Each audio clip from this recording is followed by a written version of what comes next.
Doc, we better back up. We don't have enough road to get up to 88. Roads? Where we're going, we don't need roads. For years now, I've been interested in collecting Lego. At least buying a few sets that I've been interested in.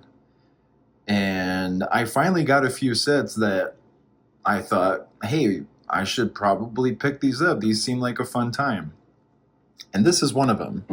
This is a Lego Speed Champions time machine from Back to the Future, aka the DeLorean. I'm assuming they had a rights issue calling it that, but which is weird because we'll get to that. This is set number 77256. On the back here, it shows that this is a 2-in-1 set. The set can't be built simultaneously. It does turn into the Back to the Future 2 version. Kinda. It's mostly the version that is shown at the end of the first movie, which is used in part 2, but you don't really get a part 2 minifig though. So there's some weird design choices that I'll get to when I show the actual build.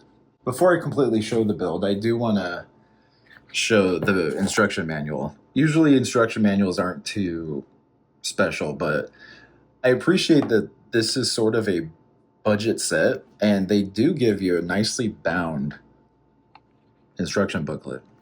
It's too bad the spine isn't printed. I know they usually aren't, but it would be actually really awesome if it said what set number this was.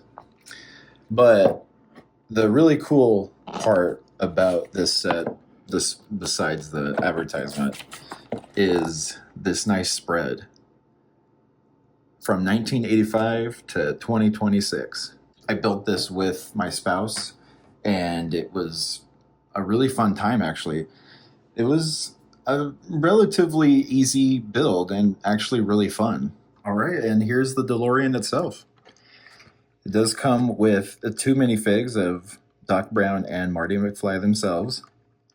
I do wish, this isn't a knock of points on the set itself, but I do wish there was an Einstein figure. That would be very adorable. Now, when I was saying this was a pretty easy build, the hard part that was kind of annoying to get through was this rubber piece. It was really kind of hard to get them to stay in these little pegs here. Also, this piece does move a lot. It is on a hinge, and so it's not really supposed to be moving. But they really did nail the sticker for DMC on the front here. I don't know if you can tell, but I actually initially applied it upside down because this piece right here, let me take it off here for you. Let me show you. So if you applied it upside down, it would not look right. So that I had to take off the sticker and reapply it. So not too bad though. Not too bad. They also nailed the back of the car. The vents look just like they do in the movie, especially the license plate too.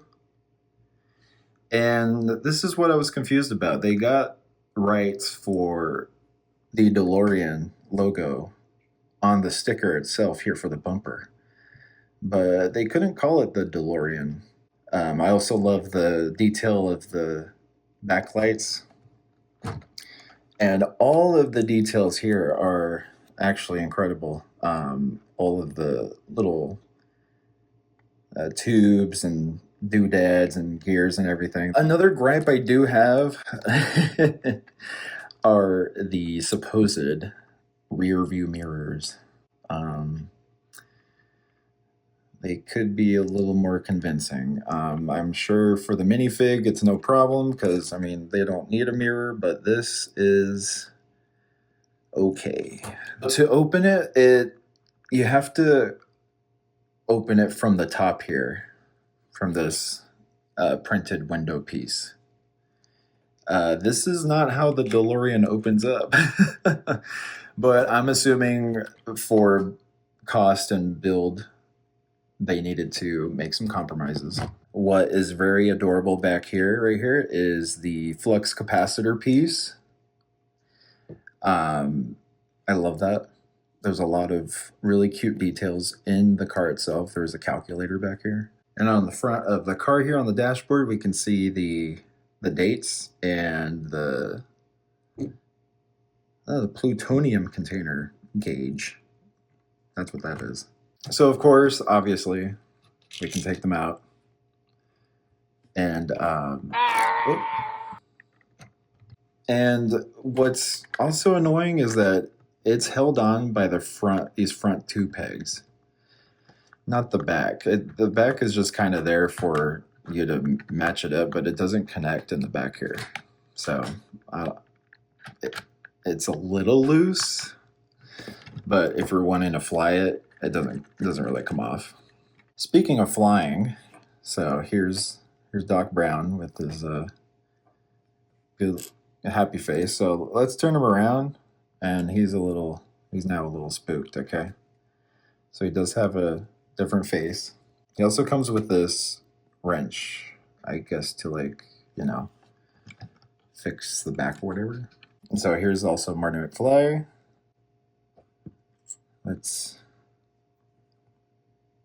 He's got his little, maybe angry, maybe a little determined. He's like, don't call me chicken. I love the minifigs. It's a really nice addition to this because some of these Speed Champions sets only come with like one minifig. So it's nice that we get two of them, except missing Einstein, which would have been a little fun. But I'm not knocking points for that one. That's just a gripe. But here's the back of the minifigs. So Doc Brown is nice, double printed. I believe Marty is too. Check it. Yeah, he's got some printing on his back too, which is pretty nice.